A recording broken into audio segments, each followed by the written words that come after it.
Su Wantong went wild at her bachelorette night. Her best friend Lin Rao heckled. Dare to send your ex a miss you, Chen Qian screamed. Lose and take off one piece. Bao Fei pointed the camera at her. Jin Yan would go crazy if he saw this. Right. When the video arrived. I had just finished ironing the suit for tomorrow's wedding. In the video, Su Wantong's shirt was half undone, with unfamiliar lipstick marks on her collarbone. It was just a game. Her voice message was tinged with drunkenness. I immediately sent a group message canceling the wedding. Jin Yan's fingers brushed over the black suit hanging in the center of the walk-in closet, and his fingertips felt the cool, smooth texture unique to the wool blend fabric.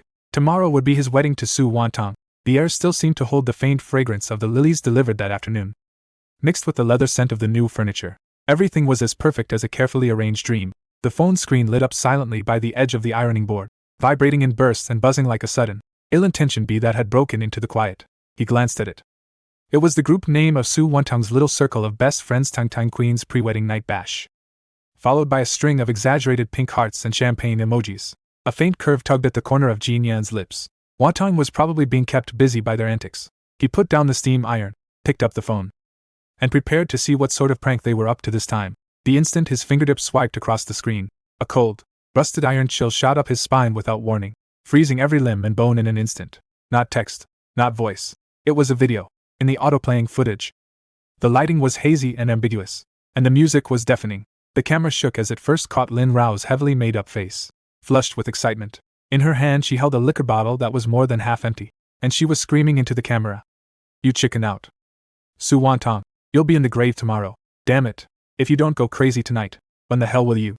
The camera suddenly swung around, and the focus locked onto tonight's lead, Su Wantong. She sat on a high stool, her cheeks flushed, her eyes hazy. The gentle, composed look she usually wore had been distorted by alcohol and excitement.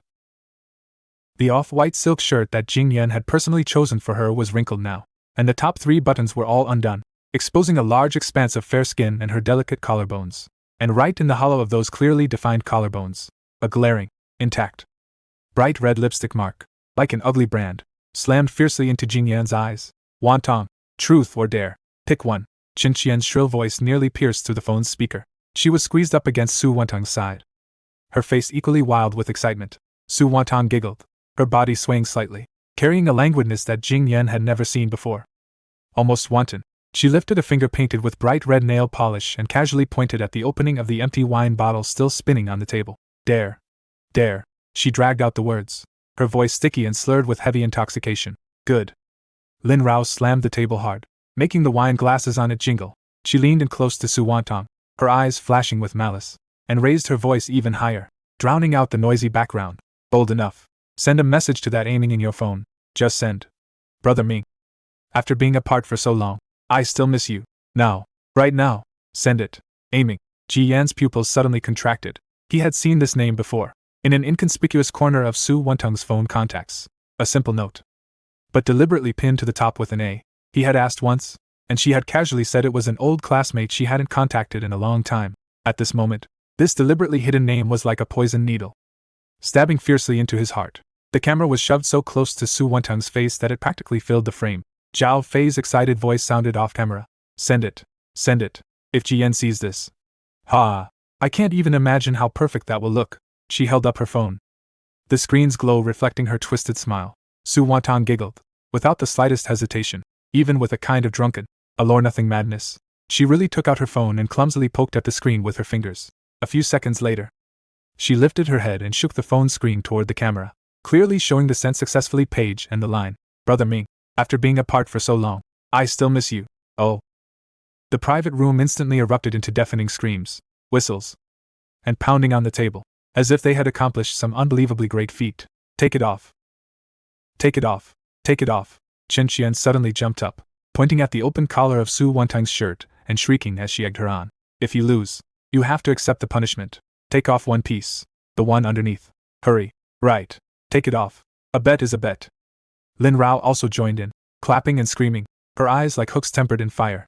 Zhao Fei's camera trembled with excitement, fixed tightly on Su Wantong. The smile on Su Wantong's face stiffened for a moment, as her drunken, hazy eyes swept over the surrounding faces, all flushed red by alcohol and malice. That brief hesitation, amid the frenzied chorus of take it off, take it off, take it off, was as fragile as foam. She seemed to be completely swallowed up by that overwhelming collective frenzy. driven by a thrill of destruction, a hint of self-abandonment, almost defiant, crept onto the corners of her lips. She raised her hand, not to fasten the buttons, but instead, her fingers rested on the fourth button of her shirt. The screen suddenly went black. The video ended. Dead silence. In the dressing room, only Jean Yan's own heartbeat remained, heavy as a drum, pounding once after another and striking hard against his eardrums. On the ironing board, the black formal suit he had just carefully ironed until not a single wrinkle remained reflected a cold, stiff sheen under the pale light. The phone vibrated again. A voice message. From Su Wantong. Jean Yan's fingers were icy and stiff, almost numb as he tapped it open. Su Wantong's drunken words, thick with a heavy nasal tone and sticky, slurred, came clearly through, every word like shards of glass wrapped in honey, grinding hard across his nerves. Jean Yan, kick, don't be mad. It's just a game. They were only joking. I'll, kick, marry you beautifully tomorrow. Just a game. Just like that. Jean Yan repeated those two words in a low voice. His voice hoarse as if sandpaper had scraped across his throat. He lifted his head, and the mirror reflected a face so pale it held not a trace of color. Yet beneath his eyes roiled a black storm powerful enough to burn everything to ash. At the storm's deepest core lay the utmost pain. Instantly frozen over, splitting into bottomless icy abysses. He snatched up his phone abruptly, his fingers so tight that his knuckles turned white, his nails nearly digging into the cold screen. Without the slightest hesitation, without the least bit of attachment, he opened the pinned chat marked Fiancé Tang Tang, then opened the group name Tang Tang the Queen's pre-wedding party blowout. His fingertips tapped across the screen, and every word was like a blade tempered in ice, carrying the determination to sever everything. Jean Yan everyone, wedding cancelled, effective immediately, do not disturb, send. Then, his fingers flew across the screen as he selected that message, along with the just finished video recording of betrayal and humiliation and the voice message that said, it was just a game, and sent them all to everyone in his contacts related to the wedding, both sets of parents, all relatives, all friends, all colleagues, the hotel manager, the wedding planner, the master of ceremonies, the photographers and videographers. His fingertip hovered over the send button for only a brief moment. The next second, it came down hard. Buzz. The phone vibrated furiously, alert tones erupting into a cacophony, like countless startled crows shrieking in chaos. The screen was instantly flooded with replies packed with countless question marks and exclamation points. Jean Yan didn't look. With an expressionless face, he switched the phone to silent, then placed it face down on the cold ironing board, as if what he had set down was not a phone, but the past he had just been completely crushed to pieces. Left bloody and mangled, he turned around, and his gaze fell once again on that black dress that symbolized commitment and happiness. The last trace of human warmth in his eyes had completely vanished, leaving only an inorganic, cold scrutiny. He reached out, not to caress it, but to suddenly grab the expensive fabric and yank hard. Ryup. The ear-splitting sound of torn silk suddenly rang out in the dead-silent dressing room, sharp enough to send a chill down one's spine. From the collar to the waist, the front of the dress was brutally ripped open by a huge, ferocious tear, revealing the rough lining inside. Jean Yan looked at the ruined gown in his hand as if he were looking at a shattered dream. With a casual motion, he threw it onto the expensive carpet at his feet, as if discarding trash. Then he walked to the window and pushed open the tightly shut frame. The cold late autumn night wind rushed in at once, carrying the dust and din unique to the city, stirring the stray hair over his forehead and dispersing the last lingering trace of lily fragrance in the room. He lit a cigarette, the crimson ember flickering in the darkness. Amid the curling smoke, he looked down at the city below, bright with lights yet cold and merciless like a jungle, his gaze sharp as an eagle's, cutting through the hazy night and locking precisely onto the direction of an entertainment club on the other side of the city. Noisy and reeking of decadence. There, the revelry was still going on, and here, a cold, precise reckoning, one destined to exact a painful price from someone, had only just begun. Ash fell silently. The phone kept buzzing and vibrating on the ironing board, its screen flickering on and off like a dying firefly. Jean Yan did not turn around. He stood by the open window, the late autumn chill mixed with the city's distinctive smell of rust and dust, slicing across his face like a knife, yet strangely suppressing the nauseating, bloody taste churning in his chest. One cigarette burned down completely, and he flicked the butt with perfect accuracy into the cold night below. That faint red glow was swallowed by the darkness in an instant. He turned around. Without the slightest hesitation, he didn't cast another glance at the dress torn on the floor, nor did he pay any attention to the phone that was about to be flooded with messages. He strode straight into the bedroom, opened the bottom drawer of the wardrobe, and pulled out a somewhat worn black travel bag. The sound of the zipper being pulled open was especially harsh in the dead silence of the room. There were no clothes inside, only several neatly folded, impeccably pressed dark suits, understated in style and made of fine fabric, his usual armor at the negotiating table. Beside them lay a dark brown hardshell folder, quiet and still, its corners already a little worn. Exuding a heavy sense of weight, Jin Yan took out a suit and changed into it. The cold fabric pressed against his skin, bringing an odd sense of calm. He picked up the folder, his fingertips rubbing over the slightly rough cover. Then opened it. Inside were not business documents. On the first page was a printed, high-resolution screenshot of a contact list. At the top was the chat group name, Tang Tang Queen's Pre-Wedding Night Carnival, and below it were 4 names: Su Wantong, Lin Rao, Chen Qi, and Zhao Fei. After each person's name, in red ink, were marked their identity, workplace, home address, partner information, even license plate number, detailed to a horrifying degree. The red markings were as sharp as blades, and on Su Wantong's name, they had drawn a huge X, almost piercing through the paper. The second page contained Lin Rao's file. It listed the business registration information for the Rousey public relations planning company she was so proud of, the names of its major clients over the past 3 years, the key projects currently underway, especially the bid for Hangyuan Real Estate annual brand promotion, the one that would determine whether her company survived the second half of the year, and even several questionable gray area operations in her company's finances that wouldn't withstand close scrutiny. Densely packed, meticulously broken down. The third page was Chen Qi, her husband Zhang Bin's name, the deputy section chief at the District Tax Bureau, was circled. Beneath it were a few lines of small print recording the license plate captures of Zhang Bin frequently entering and leaving a certain upscale residential complex over the past 6 months, as well as the name of an unfamiliar woman and her workplace, the cardiology department nurse at the First Municipal Hospital. Beside that were the address and tax registration number of the poorly run yoga studio Chen Qi herself had opened. The fourth page was Zhao Fei, a screenshot of the official website of the School of Art, Nanjing University, where she worked, and the titles of the core journal papers on her personal homepage were highlighted in red. Below were several academic forum URLs and screenshots, scattered with anonymous accusations about her papers. The data is questionable. Citations are improper, but the ripples were too small and never drew attention. Her husband's name was listed too, Li Wei, an honest middle school physics teacher. Jin Yan's gaze moved across the information line by line like the most precise of scanners. There was no anger, no excitement, only a kind of near cold-blooded focus. These materials had been quietly collected over the past few months during the gaps in his wedding preparations, driven by a vigilance he himself had never fully examined. Perhaps an instinct forged by the ups and downs of the business world. He had never imagined he would actually use them.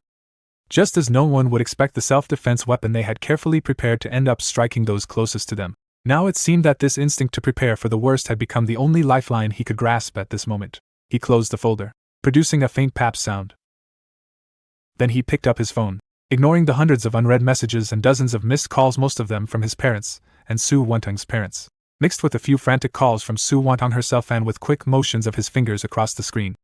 He blocked all contact information for Su Wantong, Lin Rao, Chen Qi, and Zhao Fei phone numbers, WeChat, QQ, and email alike, adding them all to the blacklist. The world instantly fell silent. He picked up the travel bag and took one last look around the carefully decorated wedding home, which now felt infinitely ironic. The lilies in the corner gave off a faded, decaying fragrance. He opened the door and walked out without looking back. The heavy anti-theft door closed behind him with a dull thud, cutting off that past which had just been utterly buried. At 3 a.m, Jin Yan's black SUV pulled into the underground parking garage of a high-end office building in the city center. The elevator went straight to the top floor. His law firm partner and longtime friend, Zhou Zhen, was already waiting in his spacious office, decorated in a cold, hard style. Outside the massive floor-to-ceiling windows was the sleeping city, with only a few scattered lights like ghostly flames. Zhou Zhen was wearing a wrinkled t-shirt, clearly dragged out of bed in an emergency, but there was no trace of sleepiness on his face, only gravity.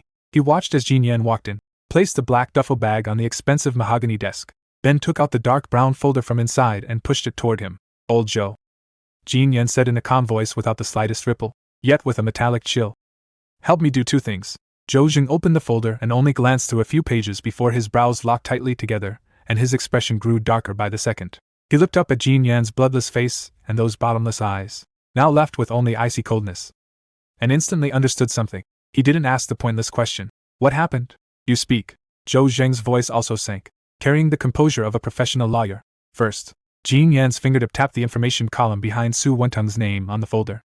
"My marriage with Su Wantong is completely over. All gifts made for the purpose of marriage, especially the 880,000 betrothal gift, as well as the gold jewelry my parents gave her, must all be recovered. This is based on Article 1042 and Article 985 of the Civil Code, restitution of unjust enrichment, as well as the Supreme People's Court's judicial interpretation on the return of betrothal gifts.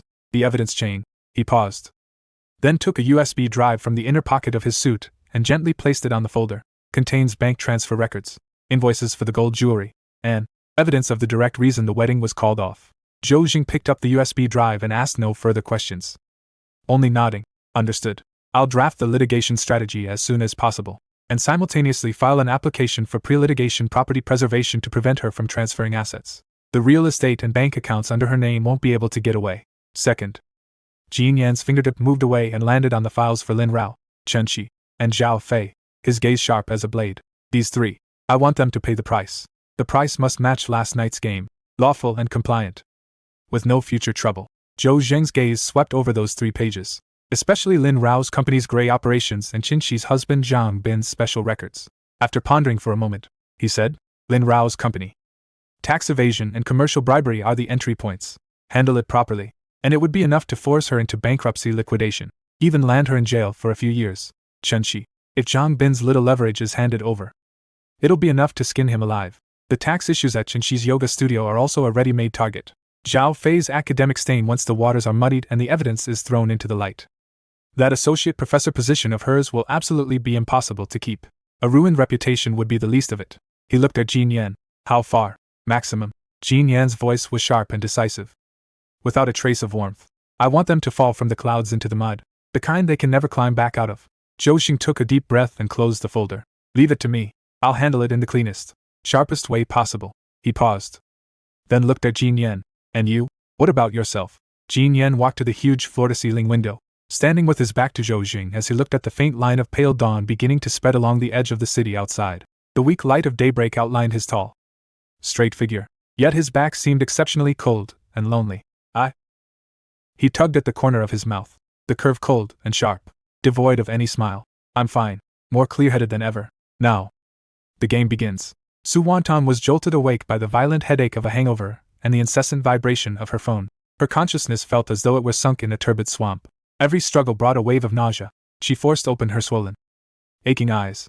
Her vision stayed blurred for a long time before finally focusing on the unfamiliar, luxuriously cold ceiling of the hotel suite. Last night's memories were like shattered glass shards, their sharp edges stabbing chaotically into her mind. Deafening music, blinding flashing lights, the pungent smell of alcohol, Lin Rao and the others' crazed laughter, and that damn game, Brother Ming.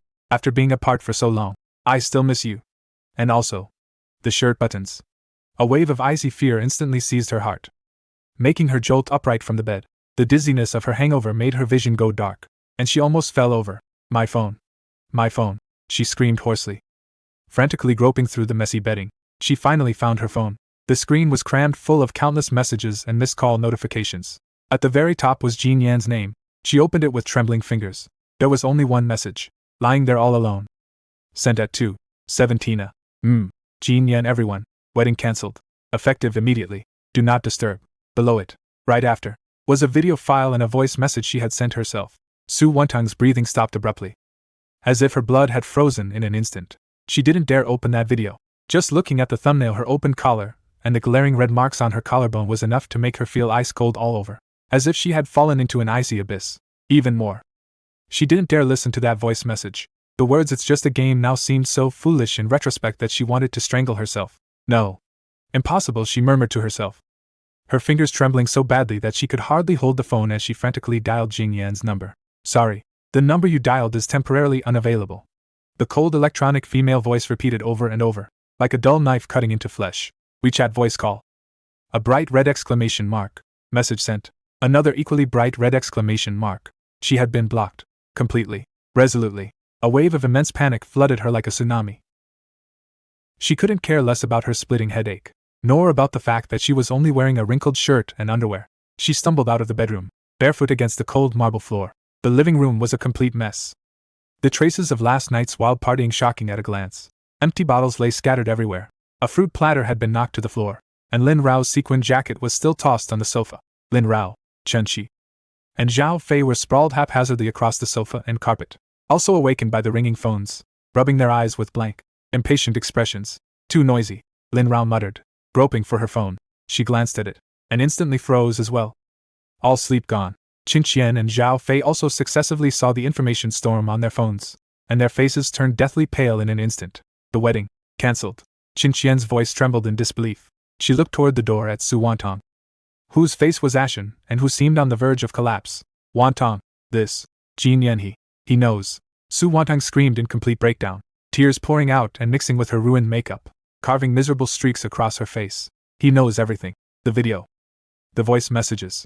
He saw it all. He doesn't want me anymore. He blocked me. She hysterically waved her phone, as if clutching her last lifeline. And yet also like it was evidence of her accusation. Lin Rao suddenly stood up from the sofa. The initial shock on her face was quickly replaced by forced composure and a faint, simmering irritation. So what if he knows?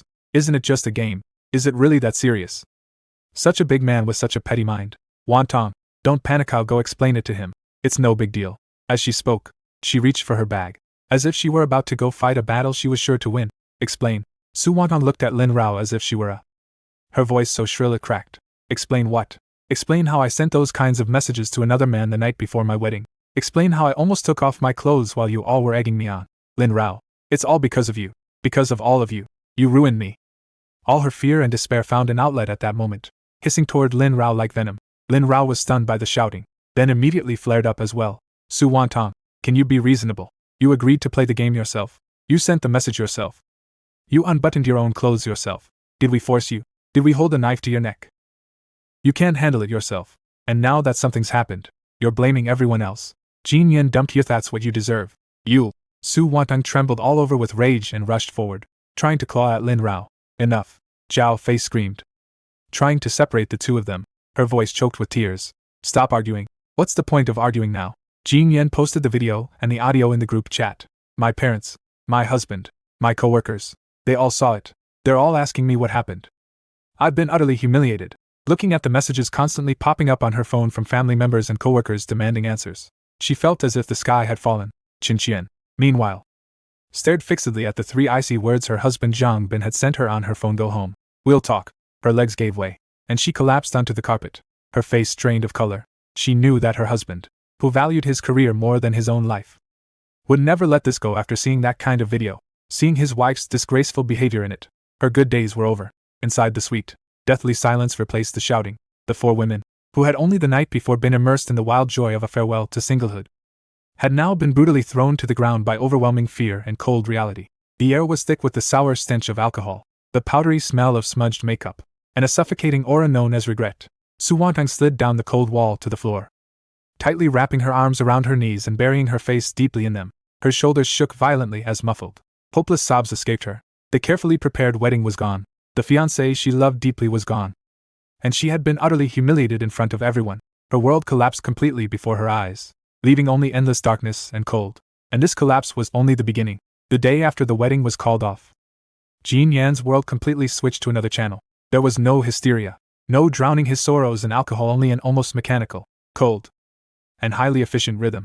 He moved out of that ironically named marital home and into a long-term suite at a top-tier hotel in the city center. Beyond the huge floor-to-ceiling windows lay the bustling cityscape, but inside there was only a cold palette of black, white, and gray. An impeccable tidiness, like a war room with no temperature. Zhou Jing moved at astonishing speed. Within 48 hours of Jin Yan issuing the order, a lawyer's letter, worded with precision and bearing the bright red seal of Jingyuan Law Firm, had already been delivered by EMS Express Mail straight to Su Wantong's residence.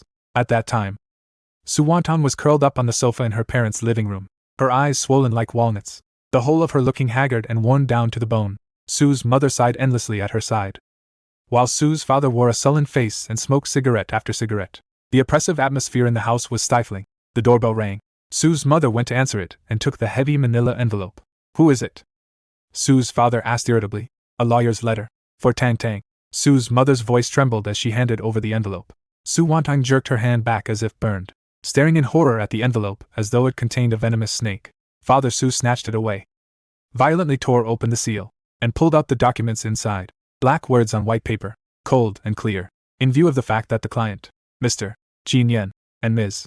Su Wantong have dissolved their engagement. And pursuant to the relevant provisions of the Civil Code of the People's Republic of China and the factual circumstances of both parties, we hereby formally notify you, Ms. Su Wantong shall, within 7 days of receiving this letter, fully return to Mr. Jin Yan and his parents the betrothal gifts given for the purpose of entering into marriage, in the total amount of 880 renminbi, 00000, as well as 1 pair of gold bangles valued at approximately 65 renminbi. 00000. One gold necklace valued at approximately 32 renminbi.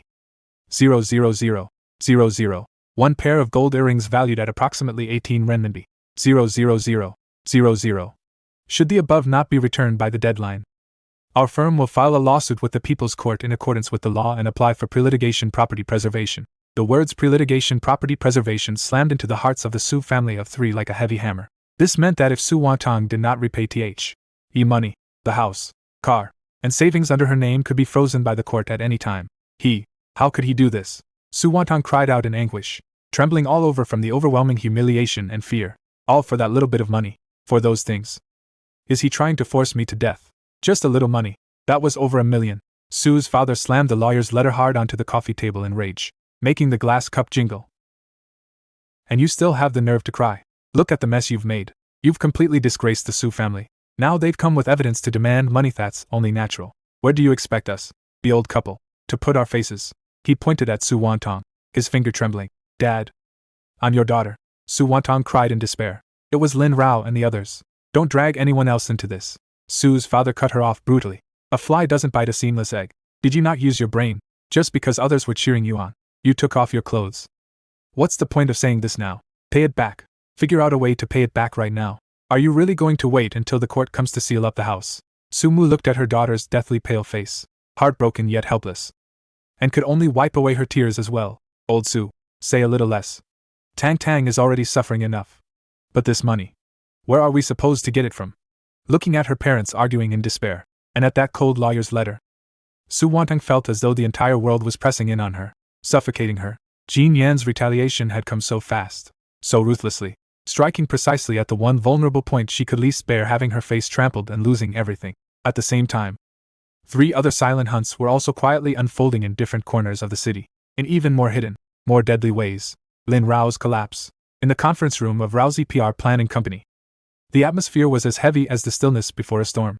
Lin Rao sat in the seat of honor, her face as pale as paper, her carefully styled curls dulled with defeat. Spread out before her were 2 documents. One was an official notice from Hengyuan Real Estate, coldly stating that because Rousey Company had allegedly engaged in serious unfair competition and had issues regarding commercial credibility during the bidding process, its winning bid qualification was revoked, and the right to pursue legal liability was reserved. The other was a tax inspection notice delivered by the Inspection Division of the District Tax Bureau, requiring her company to provide all accounting records from the past 3 years and cooperate with the investigation. General Manager Lin, about Hengyuan, the hundreds of thousands we advanced earlier for the event expenses, and the courtesies to Deputy General Manager Wang's side, the assistant asked cautiously, her voice trembling with tears. Shut up. Lin Rao slammed the table hard, making the coffee cup jump. Brown liquid splashed across the expensive documents. Her chest rose and fell violently, her eyes bloodshot with a desperate madness on the verge of collapse. Investigate. I want you to investigate. Who exactly leaked the bid proposal, and those accounts? Sister Wang. She abruptly turned to the company's veteran accountant, who had worked there for more than 10 years, her voice shrill. Are the books clean or not? Can they withstand scrutiny? Accountant Wang's face was even paler than hers. Her lips trembled as she avoided eye contact. Mr. Lin, some consulting fees. Service fees. When processing the accounts, maybe the paperwork wasn't all that complete. Lin Rao went dark before her eyes and nearly fainted. She knew it was over. The company's biggest backer had flown the coop, and now they were facing massive damages. The axe of the tax audit was hanging over her head. Once it fell, those gray expenses and tax avoidance methods that couldn't stand up to scrutiny would be enough to ruin her utterly. The company she had painstakingly built over the years and had made a modest name for herself in the industry was, overnight, standing at the edge of bankruptcy, liquidation, and even prison. She collapsed into the boss's chair. The expensive leather seat now felt like a cold instrument of punishment. In her mind, the chaotic night flashed by uncontrollably, along with her own excited, distorted face while egging everyone on, and the lipstick mark on Su Wantong's collarbone. A chill rushed from the soles of her feet straight to the top of her head. It was Jin Yan. It had to be him. Who else but him had the power to so precisely cut off her lifeline all at once? Qinxi's nightmare. Qinxian's yoga studio was empty. A notice posted at the door read internal adjustments, temporary closure, and it looked especially desolate in the autumn wind. She sat on the cold floor, her back against the equally cold wall, clutching her phone tightly in her hand. On the screen was the last message sent by her husband, Zhang Bin. The divorce agreement has been drafted. Sign it, and let's part on good terms. The house is mine. The savings will be split equally. The child will stay with me. Take care of yourself. There was no questioning, no argument, only a cold, unmistakable verdict. Just yesterday, Jong Bin had been invited by the District Discipline Inspection Commission for a chat. Although it was only assisting with an investigation, the news had already spread like wildfire throughout the workplace. Soon after, several printed pages clearly documenting the times and places Jong Bin had checked into hotels with that cardiology nurse, along with some surveillance screenshots where anonymously slipped under the door of their home and into the office of Jong Bin's supervisor. Jong Bin's future was completely ruined, and the spark that destroyed it was precisely Qin Qian's brilliant performance at Su Wantong's Bachelorette and GHT. In the video, the face she made while screaming, "Lose and take off one piece," along with the evidence of her husband's affair, became the last straw that broke Jong Bin and their marriage. What made things even worse was that people from the District Tax Bureau also happened to stop by her yoga studio to understand the situation. Those flimsy little accounts she had kept to evade taxes were utterly useless in front of professionals. The fine notice was already on its way. Her husband was gone, her home was gone, and the little shop she depended on for a living was also in jeopardy. Qin Qian hugged her knees and buried her face deeply in them, her body trembling like fallen leaves in an autumn wind. She regretted it. She was filled with remorse. Why did she have to attend that damn bachelorette night? Why did she have to join in with Lin Rao? Why did she have to film that damn video? She only wanted to join in the fun. Only wanted to have some excitement. Why had it all turned out like this? Zhao Fei's abyss. In front of the bulletin board of the School of Arts at Nanjiang University, a small crowd had gathered, pointing and whispering to one another. Zhao Fei's face was as pale as paper. Standing at the edge of the crowd, she felt icy all over and could barely keep herself on her feet. Pinned to the bulletin board was a printed copy of an anonymous complaint letter, written in fierce, accusatory language. The letter listed the serious academic misconduct in the 3 core journal papers she had submitted when applying for promotion to associate professor last year, falsified core data, plagiarized key charts, and extensive uncredited citations of references. After each piece of evidence, there were clearly attached the original data sources, screenshots of the plagiarized papers, and comparison charts showing the missing attributions. The evidence was so detailed and the logic so airtight that it was practically a model case of exposing academic fraud. The complaint was unsigned, but its destructive power was enormous. Like a bomb, it had been posted on the bulletin board and simultaneously sent to the emails of the college leadership, the university's academic committee, and even several well-known domestic academic fraud exposure forums. TSK. Who would have thought Professor Zhao was that kind of person? Looks so aloof and dignified usually, so it was all copied. This is really over now. She'll definitely lose her associate professor position. And she might even lose her job. I heard her husband's a middle school teacher. How embarrassing. The murmurs around her pierced Zhao Fei's ears like needles. She felt countless gazes shining on her like searchlights, full of contempt, mockery, and schadenfreude. The academic image she had painstakingly cultivated for years, and the professional foundation she depended on for survival, collapsed at this moment with a thunderous crash, shattered beyond even the smallest fragment. She returned in utter despair to her tiny office, closed the door, and slid down to the floor with her back against the door. Her phone in her pocket was vibrating wildly. It was a call from her husband, Li Wei. She didn't dare answer. She could imagine the shock and disappointment that would be on her husband's honest, kind face at this moment. And then there was the college leadership. What awaited her would surely be suspension pending investigation, followed by severe disciplinary action, or even dismissal. She was finished. Her academic career, her reputation, her family, all of it was finished. And the source of it all pointed back to that crazed night, to the smartphone camera she had excitedly raised and aimed at Su Wantong. She had captured Su Wantong's humiliation, and with her own hands she had also filmed her ticket to the abyss.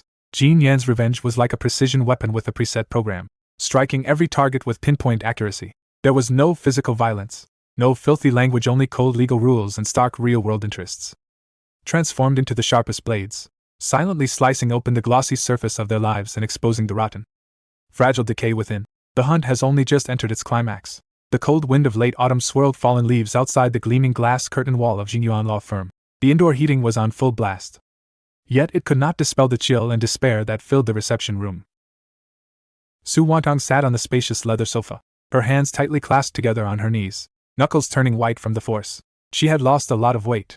Her once radiant face was now dull and lifeless, with hollowed eyes, and even the thick layer of foundation could not conceal the dark circles and haggardness. The cashmere coat that had once fit her so well now hung loose and empty on her. Beside her sat Su's mother, her face equally filled with worry and caution.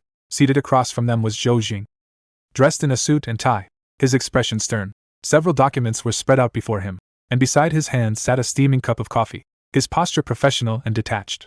"Lawyer Zhou," Su's mother said, her voice trembling ingratiatingly as she broke the silence first. About the betrothal gift and the gold jewelry. Could you talk to Jean Yen again? Our Tang Tang knows she was wrong. She really does. That night she had too much to drink, got caught up in the crowd egging her on, and lost her head. She only has Jean Yen in her heart. Those things. Could we put it off a bit? Or return a little less? You know what our family's situation is. To suddenly come up with so much cash is really. Zhou Jing raised his hand, making a gentle but unmistakable gesture to stop her. Ms. Su. Mrs. Su. I understand your difficulties and how you feel, but please understand. My client, Mr. Jean Yen, has a very clear position. He entrusted me to handle this matter based on the legitimate rights granted to him by law. The 880,000 yuan betrothal gift and the valuable gold jewelry were conditional gifts, with marriage as the condition, now that the engagement has been terminated, and based on the evidence we have. The reason for the termination clearly lies in a major fault on Ms. Su Wentong's side. His gaze calmly swept over Su Wentong's deathly pale face. Returning them is a legal obligation, with no room for negotiation. Su Wentong's body trembled almost imperceptibly, her lips parted and closed. Her voice dry and hoarse. Lawyer Zhou, I want to see Jean Yen. I want to apologize to him in person. I know I've broken his heart.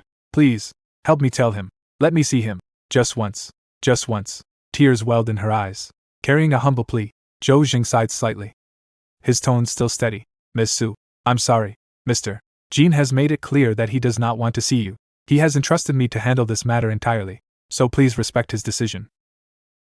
Meeting will only increase the pain for both sides. It has no meaning and cannot change any outcome. But what about Lin Rao and the others? Su Wantong seemed to have grasped the last straw, suddenly raising her head, a flash of urgency crossing her eyes. It was all them.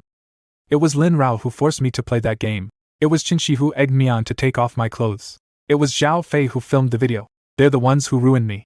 If Jing Yan wants revenge, he should go after them. Why are you doing this to me? I'm the victim. Her voice rose with agitation, carrying grievance and resentment. Zhou Zheng's expression turned colder. He leaned slightly forward, interlaced his fingers on the desktop, and fixed Su Wantong with a sharp gaze. Miss Su, please mind your wording. First, no one held a knife to your throat and forced you to participate in that game. Send that message, or undo your buttons. As a person with full civil capacity, you need to bear full responsibility for your own choices and actions. Shifting the blame onto others is not only futile, but also shows a lack of accountability. He paused, his tone growing even colder. Second, the matters involving Miss Lin Rao, Miss Qin Shi, and Miss Zhao Fei are unrelated to this case. I have no authority, and will not, make any comment on them. As for how Mr. Jing acts, that is his freedom. I suggest you focus your energy on how to fulfill your current legal obligations. Zhou Zheng's words left Su Wantong speechless. The color drained from her face, leaving only a humiliating, ashen pallor. Yes, no one forced her. It was she herself. Swept along by alcohol and collective madness, who personally pushed Jing Yan away and personally destroyed everything. Now that she tried to pin the responsibility on others, even she felt how feeble and powerless it sounded. Then, what if we still can't pay it back? Su's mother's voice was choked with despair. Zhou Jing picked up a document from the table and pushed it towards Su Wantong and her mother.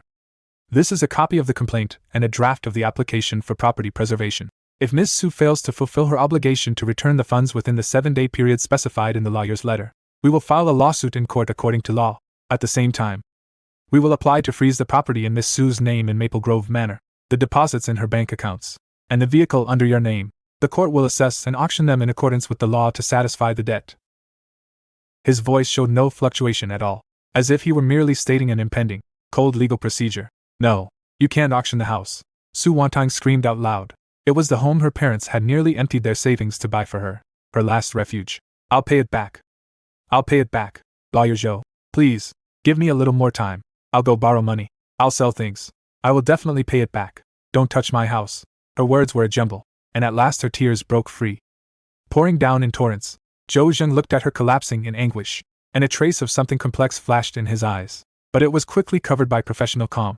Miss Su, the time limit is the 7 days stated in the lawyer's letter. Today is the last day. I advise you to seize the time. He stood up, making a gesture to see them out. If you have no other questions, then today's meeting ends here. Su Wantong and her mother walked out of the law firm in a daze. The cold late autumn sunlight fell on them, yet they could feel no warmth at all, looking at the busy street and the pedestrians hurrying past. Su Wantong was utterly engulfed by a tidal wave of despair and helplessness. Ji Yan's coldness, like an insurmountable iceberg, completely crushed her last shred of hope and wishful thinking. What was she supposed to do? Where could she possibly get more than 1,000,000 yuan? And just as Su Wantong was plunged into utter despair, 3 other women were also struggling at the edge of collapse, each in their own way. Lin Rao's company was officially placed under investigation by the tax bureau, and the office was sealed off. She stood beneath the company building like a wandering soul, staring at the glaring seal on the glass door, listening to the uproar of employees demanding their wages and compensation. Feeling as if the whole world were spinning and collapsing, the career she had been so proud of, the extravagant life she had indulged in, had turned to ashes overnight. She frantically called Ji Yan again and again. But all she ever got was a busy signal. She rushed to the entrance of Ji Yan's company, only to be stopped outside by a security guard with a blank expression. She cried, screamed, and cursed downstairs like a shrew. But all she got in return were the contemptuous looks of passers-by and the security guard's even harsher expulsion. Ji Yan, the man who had once treated her with great courtesy, now seemed like a high and mighty god, not even sparing her the slightest glance from the corner of his eye. She signed the divorce agreement. She carried the few belongings she had and left the home she had once shared. The way Zhang Bin looked at her was as cold as if he were staring at a pile of garbage. Her yoga studio also received a tax penalty, and the amount was enormous. She had no ability to pay it at all, so she had no choice but to shut down. From a wealthy woman living in comfort, she became a homeless, penniless middle-aged abandoned wife. She tried to contact Su Wantong, hoping to huddle together for warmth. But all she got was Su Wantong's tearful complaints and accusations. Full of resentment, she wandered aimlessly through the streets. Not knowing where tomorrow would be, Zhao Fei was officially suspended by the school and placed under investigation. The scandal of academic misconduct spread like it had wings. Racing through their circle, she became a rat everyone wanted to beat. Her husbandly way did not bring up divorce, but the look in his eyes was full of disappointment and distance, and the atmosphere at home was so oppressive it made her suffocate. She hid at home, afraid to go out, afraid to look at her phone, afraid to answer any calls. The associate professor title that once made her proud had now become a label nailed to the pillar of her shame. Countless times she replayed that night in her mind, the twisted, excited smile on her face as she held up her phone. And she was so regretful she wished she could chop off her own hand. Jin Yan's revenge, like a precisely deployed plague, spread silently through their separate worlds, destroying everything they depended on to survive: career, family, reputation, dignity. There was no intense conflict, no bloody scene, only cold reality and a tightening dead end, forcing them to taste the bitter consequences of their own making through day after day of torment. 7 days, like quicksand slipping through her fingers, had still mercilessly slipped away no matter how desperately Su Wantong tried to hold on. On the last day, the sunset cast a bleak orange glow over Su Wantong's cozy, elegant little apartment in Fenglingyuan. The room was in utter disarray. Expensive handbags, jewelry, and even a few limited edition pieces of clothing had been piled haphazardly in the middle of the living room, like trash waiting to be dealt with. Su Wantong and her parents sat around them, their faces equally ashen and hopeless. "Mom, this bag." The second-hand shop said they'd only give 25,000 at most, and that's still depending on the brand. Su Wantong's voice was hoarse, thick with a heavy nasal tone. In her hand, she held a brand new Hermes Kelly bag, the birthday gift Jin Yan had given her last year. Only 25,000. It cost nearly 200,000 when we bought it. "Mrs.?" Su gasped in distress. "And these pieces of jewelry, aside from the gold from Jin Yan's family? The ones I bought myself. They're not worth much either." Su Wantong looked at the open jewelry box. The diamond studs and colorful gemstone necklaces that had once delighted her now seemed so glaring and ironic. She didn't dare touch the gold jewelry Jin Yan had given her at all. Those had to be returned intact. "From relatives and friends. Your mom and I both swallowed our pride, and we only managed to borrow around 200,000, Father Su said gloomily, puffing on his cigarette, in the curling smoke. His back seemed even more hunched. "Adding the money from the things you sold, and the little savings in your card, at best, we've only got just over 500,000. We're still short by more than half." The huge financial gap loomed before them like an insurmountable mountain. More than 1,000,000 yuan. For an ordinary working-class family like the Su family, it was an astronomical sum. Sell the house. It was their last place to live if they sold it. Where would the family go? Besides, there simply wasn't enough time. Ding dong. The piercing doorbell suddenly rang out in the deathly silent room, like a funeral knell. Su Wantong trembled all over, and the bag in her hand fell to the ground with a thud. Su's father and mother also suddenly looked up, their faces drained of all color. What was coming had, after all, still come.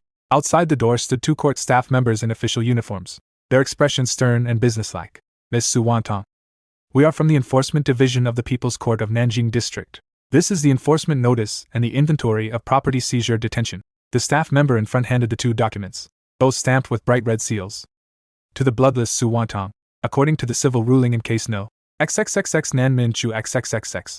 We are now seizing and freezing the property under your name at room XXX, Building X, Phone Lin Garden. The bank account under your name ending in XXXX deposit balance, RMB XXX. And the vehicle under your name with license plate NAXXXXX. Please cooperate with our work and hand over the house keys, vehicle keys, and relevant documents. Black and white words on paper, with an eye-searing red seal. Su Wantong stared at the list.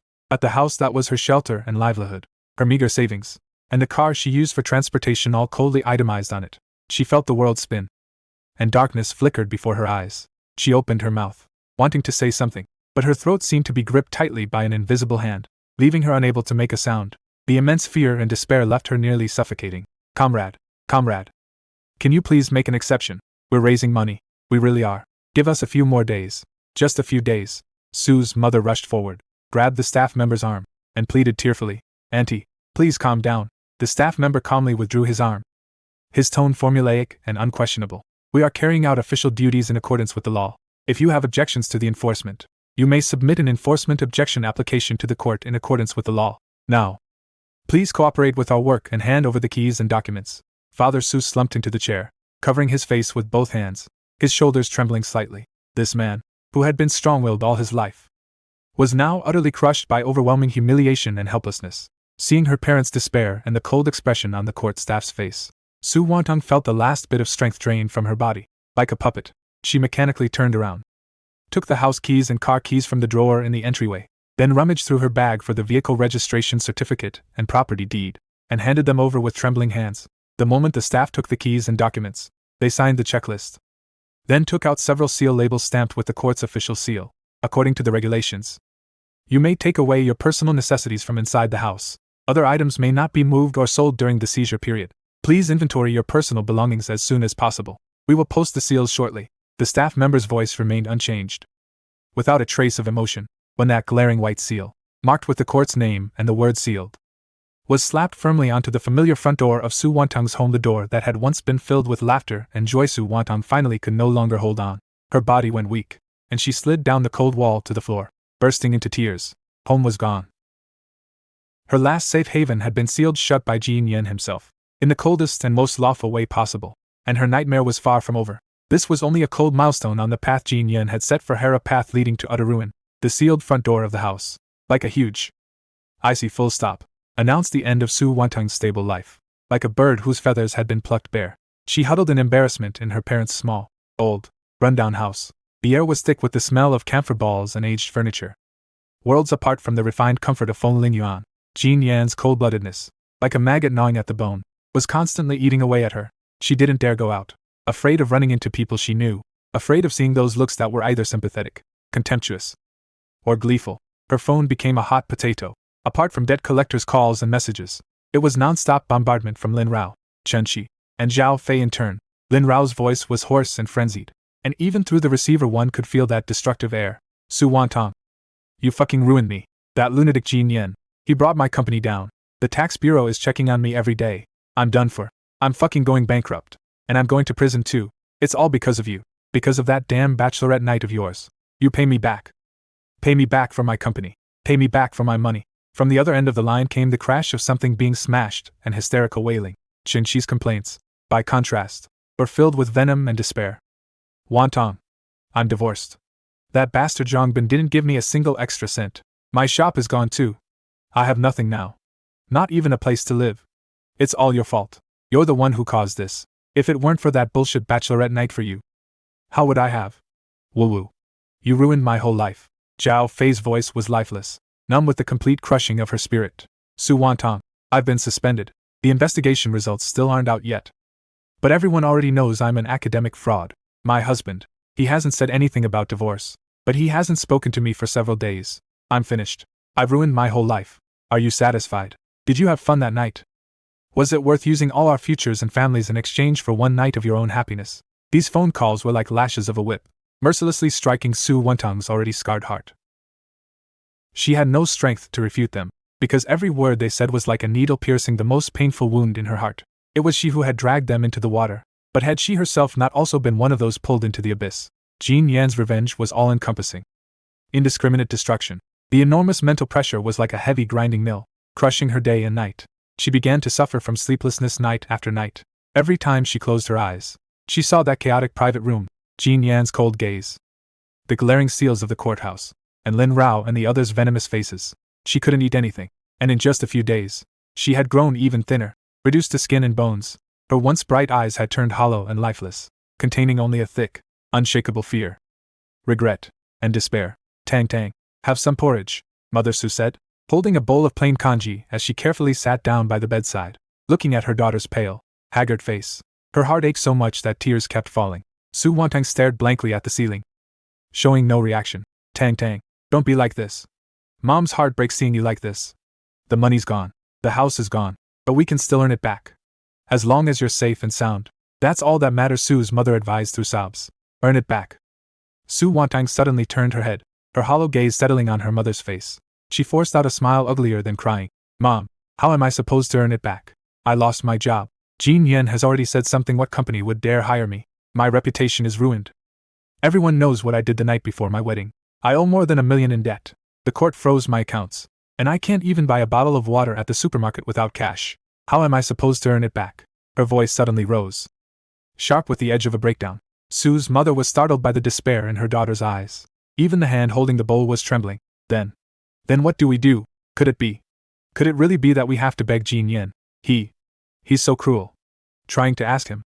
Su Wantang sounded as if she had just heard the most ridiculous joke in the world. She let out a hysterical laugh, and as she laughed, tears gushed out.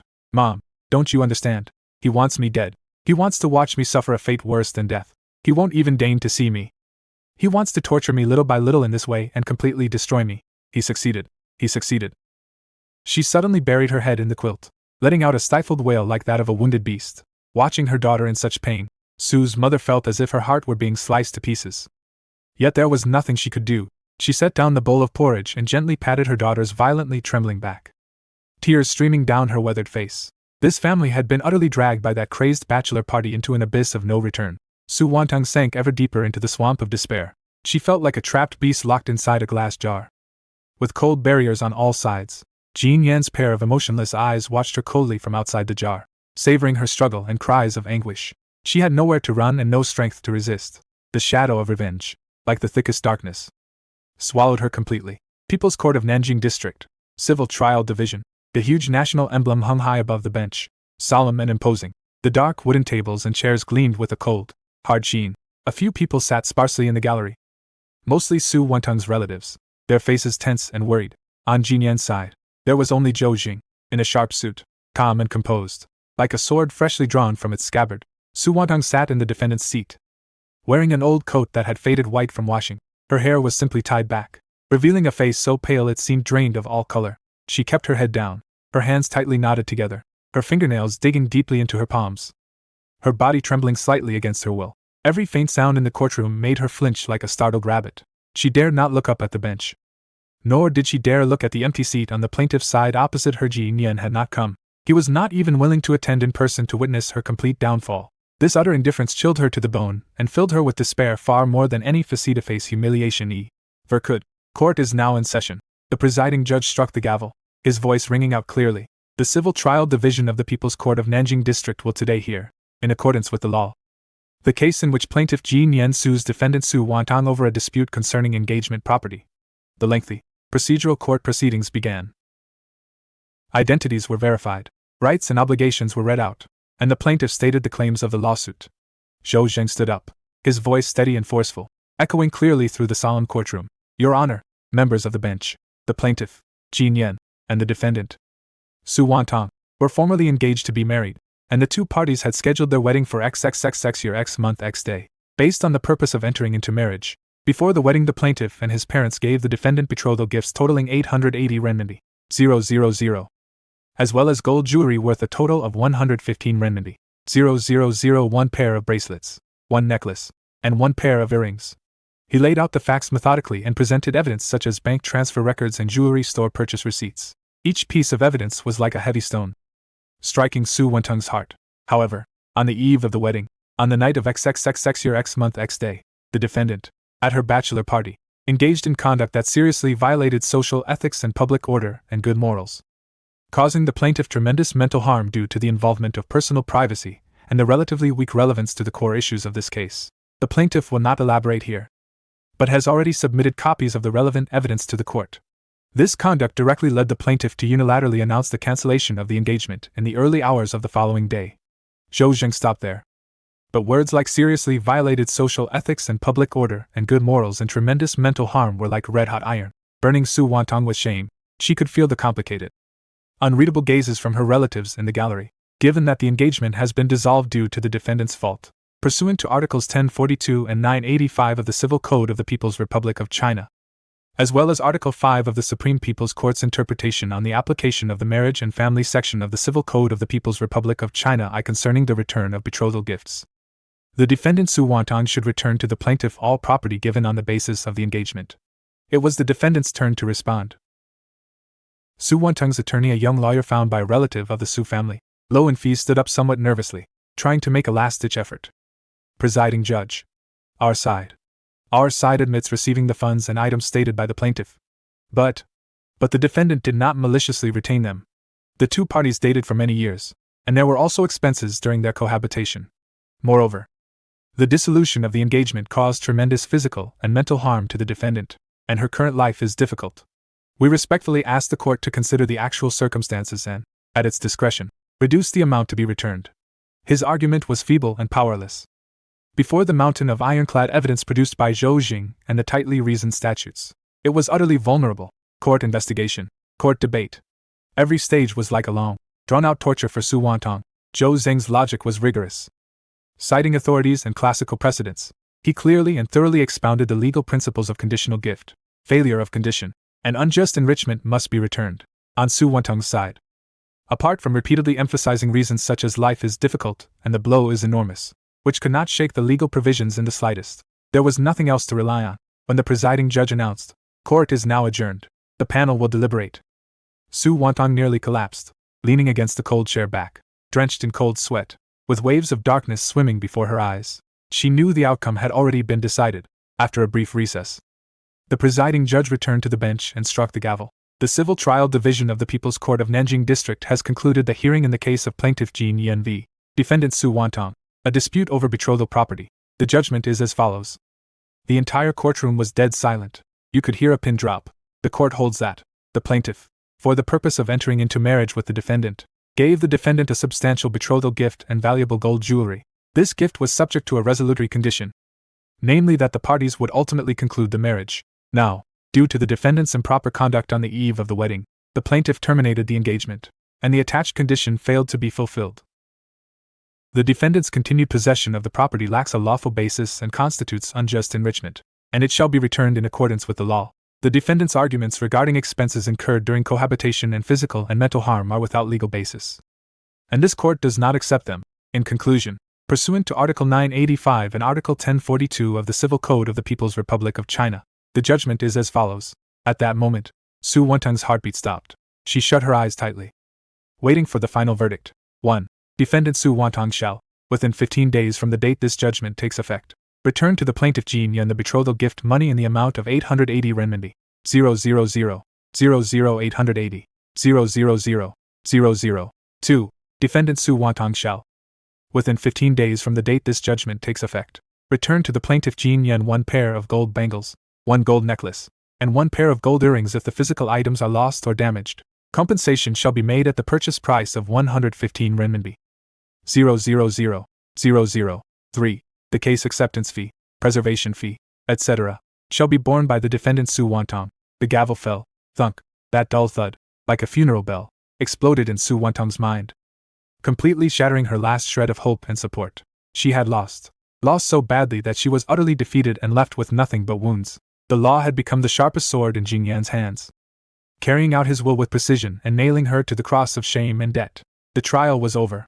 From the gallery came Mother Su's stifled sobs. Like a puppet whose soul had been pulled away, Su Wantong, supported by her lawyer, staggered to her feet and walked unsteadily out of the courtroom.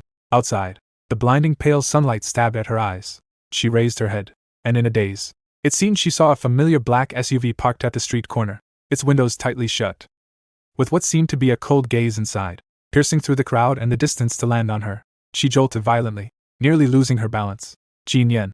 He was here. He was right there. He was watching her be sentenced with his own eyes, watching her fall into the abyss, overwhelmed by immense fear and despair. She could no longer hold on. Her vision went black, and she collapsed limply forward. The judgment was like a piece of red-hot iron, searing Su Wantong's heart and crushing the last shred of hope in the Su family. 15 days felt like a death warrant. After selling everything they could sell, draining her parents' last bit of pension, and borrowing from every relative she could bring herself to ask, though most of them responded with cold stares and excuses, Su Wantong finally scraped together the enormous sum that could crush an ordinary family: 880,000 yuan in cash. As for those 3 pieces of gold jewelry, she had always kept them carefully locked in a bank safe deposit box, and now they too had become a hot potato that had to be returned in their original form. When she stepped into Jinyuan law firm again, Su Wantong felt like a prisoner walking toward the execution ground. Every step was unbearably heavy. Her high heels struck the smooth marble floor with hollow echoes, hammering at her taut nerves. Zhou Jing's assistant led her into that familiar reception room, tastefully decorated yet eerily cold. Jin Yan was already there. He was seated on the sofa by the window, relaxed in posture, as if he were merely attending an ordinary business meeting. The dark gray bespoke suit outlined his tall, straight figure. His side profile was sharp and cold, and his gaze rested on the bustling street scene outside without shifting in the slightest at her arrival. Sunlight filtered through the blinds, casting alternating patches of light and shadow over him, making the chill that kept others at a distance around him seem even more piercing. Su Wantong's steps halted at the doorway. Her heart felt as if it had been seized viciously by an invisible hand, nearly stopping altogether. Only a few months had passed, yet he seemed like a completely different person. The tenderness and warmth that had once shone in his eyes when he looked at her had vanished without a trace, leaving only a bottomless icy abyss, calm, still, and yet exuding a suffocating sense of oppression. Jin Yan, she managed to say with difficulty, her voice dry and hoarse, carrying a tremor and humility even she despised. Jin Yan finally turned his head slowly. His gaze landed on her like a cold searchlight, devoid of any emotion, containing only a condescending scrutiny. It swept over the obviously ill-fitting old coat she wore, over her pale, haggard face that makeup could not hide the exhaustion on, and finally settled on the old, bulging canvas bag she was clutching tightly. Money, and the gold jewelry. Under his gaze, Su Wantong felt a chill run through her entire body, almost instinctively. She placed the canvas bag and the velvet box containing the gold jewelry on the coffee table between them, her movements carrying a kind of near-sacrificial panic. She didn't dare sit, standing there like a prisoner awaiting judgment. She nervously twisted the hem of her clothes with her fingers. Jin Yan's eyes lingered on the canvas bag and the jewelry box for a moment, but he didn't reach for them. He slightly lifted his chin, signaling to Zhou Jing beside him. Zhou Jing immediately stepped forward, sliding a document that had long been prepared over to Su Wantong, while handing her an expensive black fountain pen. Ms. Su, this is the debt settlement and property return confirmation agreement. Please confirm that the amount and items are correct. Then sign under Party B. Zhou Jing's voice was as steady and professional as ever. Su Wantong took the agreement with trembling hands. Black characters on white paper, cold and stark. It listed every penny she needed to return, every piece of gold jewelry, and the clause stating that she voluntarily gave up all rights to pursue any claims. Every word felt like a needle stabbing into her eyes. She picked up the pen, its tip hovering over the signature line. Yet she couldn't bring herself to sign. Massive humiliation and pain surged over her like a tide, drowning her completely. She looked up at Jin Yan, tears wildly spinning in her eyes, her voice trembling with a broken sob. Jin Yan, the money and the things, I'll give them all back to you. I know I was wrong. Terribly, horribly wrong. I shouldn't have been bewitched by greed. I shouldn't have listened to them cheering me on. I regret it. I really regret it. Please, for the sake of all the years we shared, let me go. And let Lin Rao and the others go too. They've all been punished already. Lin Rao's company went bankrupt. Chen Shi got divorced. Zhao Fei was ruined and disgraced. Enough. It's really enough. Please, stop now. She was rambling incoherently, pleading humbly, trying to use her tears and remorse to awaken even a trace of his former feelings. Jin Yan listened quietly, his face showing no sign of emotion. Only after she finished crying did he slowly speak. His voice was not loud, yet like a knife tempered in ice. It cleanly cut through the air and completely severed her last trace of fantasy. Sentiment. He slightly curved his lips, the smile cold and mocking, while in the depths of his eyes lay an abyss of chill. From the moment you unfastened your buttons and sent that message, all that remains between us is a debt relationship. His gaze swept over the agreement, carrying an unquestionable pressure. Sign it. Just 2 words. Firm and decisive, leaving no room for negotiation. Su Wantong looked at the bone-deep coldness and determination in his eyes, and the last trace of hope was completely extinguished. She finally understood that tears and repentance were worthless before this man. Her tears, her pain, her remorse perhaps in his eyes. They were merely an insignificant seasoning in this feast of revenge. Her heart was completely dead. She no longer looked at him. Lowering her head, tears fell in large drops onto the agreement's pristine white pages.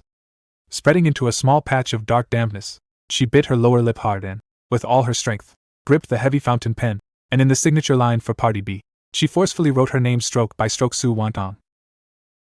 The pen tip scraped across the paper, making a rustling sound, like the sound of life being torn apart, when the final stroke fell, perhaps because she used too much force, or perhaps because her hand was trembling too violently.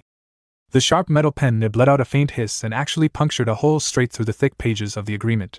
The tiny hole appeared abruptly beside her signature, like a silent, desperate period. Jean Yan's gaze swept indifferently over the hole. Over the name she had signed, over the tear tracks crisscrossing her face. Then he stood up, did not look at her again, and did not reach for the canvas bag or the jewelry box on the coffee table. As if those were nothing more than two irrelevant pieces of trash, he walked straight toward the door, his steps steady, without the slightest pause. Zhou Jing quickly put away the signed agreement, and gave Su Wantong a formulaic nod. Ms. Su. For the subsequent payment settlement and item handover, my assistant will coordinate with you. After speaking, he hurried to catch up with Ji Yan's steps. The heavy door of the reception room closed silently behind Ji Yan, separating two worlds. Su Wantong stood frozen alone in place, still tightly gripping the fountain pen with a speck of paper dust on its tip. On the coffee table sat the old canvas bag containing the hard-earned money of their entire family, and the gold jewelry box that once symbolized sweetness but now held nothing but irony. Outside the window, the sunlight remained bright, traffic flowed endlessly, and the city kept running amid the noise. And her world, at the very moment the pen pierced the paper, in the figure of Jean Yan leaving resolutely without ever looking back, was utterly plunged into a cold, silent eternal night. When the flames of revenge burned out, only cold ashes were left scattered everywhere. The end. If you liked it, give it a thumbs up and leave a comment. Thanks.